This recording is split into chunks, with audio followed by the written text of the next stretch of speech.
Thursday, June 18th. I got my axles back. I got the wheels installed. I won't have to take those off again. They're on there. They're on there. Just running pop rivets in all these parts that I didn't completely pop rivet the other day. Pop rivets on the bottom down there. Getting ready to start insulating the nose and the floor, and then I can put my brace in after I get a layer of insulation down. Okay, we're going to start insulating. Not a lot, just I'm working my way out of this nose going that way. So the first thing that has to be insulated is the nose of the machine and the floor of the machine. And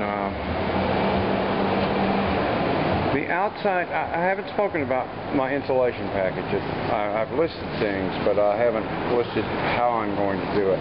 This is the Prodex insulation. This is a double foil, aluminum foil on two sides with a polyethylene spacer in the center, a dead space, if you will. Now, the melting temperature of polyethylene is 320 degrees. That is why I'm using this type of insulation, but I'm only using it in the outside shell. In other words, I'm going to have two layers of this polyethylene Prodex insulation out here on the outside. And I'm going to try and be as logical as I can about how I do this. There's first going to be a layer of the Prodex. Then there's going to be a 1-inch layer of rigid fiberglass insulation. Then another layer of Prodex. Then 4 inches of the rock wool board that I bought, a mineral board. But the Prodex is going to be in the outside shell, 2 layers in the outside shell, separated by 1 inch of fiberglass board insulation. And I'll walk back into the back and show you that. Okay, here is that rigid fiberglass insulation, 1 inch thick. And the outside shell, say, here's the red. There's going to be a layer of Prodex next to that, then a layer of this, then a layer of Prodex, then a layer of 4 inches of that rock wool board. By doing this, I'm creating 3 different kinds of insulation. I'm creating 8 surfaces that heat has to pass across. Now, heat has a hard time jumping from one surface to the next.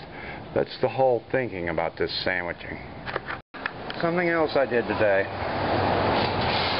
I went and put these ends on. I know they're kind of tacky looking, but they're not going to show to the world, and that's okay. These ends that I just put on here keeps this from flipping over. And they're out on the corners of the oven spreading, so I think I've got them stabilized. Now what I'm going to do is I'm going to cut that Prodex that I just showed you, and I'm going to glue it all the way across this bottom and up the front, so there is no seam in the nose. It's going to go way up under here.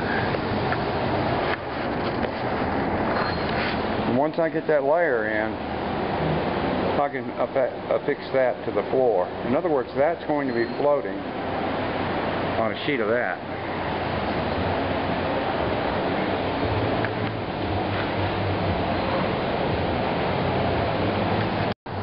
Okay, I just opened up one of these rolls of foil film that I bought.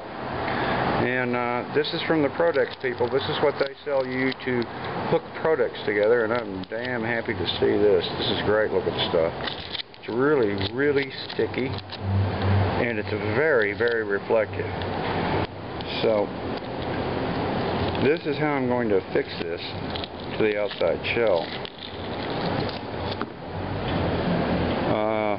This is not like the stuff you buy at Home Depot, folks. And I'm not sure how much I paid for this. I'd have to look it up. But I bought 6 rolls, and I think I ended up paying about maybe $6.50 a roll. And a comparable thing at Home Depot is $9 or $11. Prodex is actually 48 inches wide, but it has this thin ear without the polyethylene foam in it. And that's where you would run your staples on a 2x4 if you were insulating a building with it. So the working width is 46.5, I think. I can't remember exactly. But anyway, that line right there and this line right here is the 35.5 inch distance from that dashed line to that dashed line in the corner. So I'm going to make a relief cut in one surface so that I can fold this. But I'm going to try and not cut through this other surface.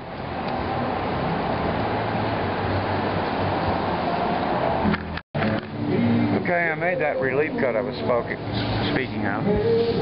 And this is so that you can do a 90-degree bend. And I just pushed this off the side of the table. And then I took that film and sealed that cut, just to hold the two pieces together in case I cut through. This is really delicate. It's difficult to slice just one surface and not cut through to the bottom. But that's what I'm doing on the other side as well.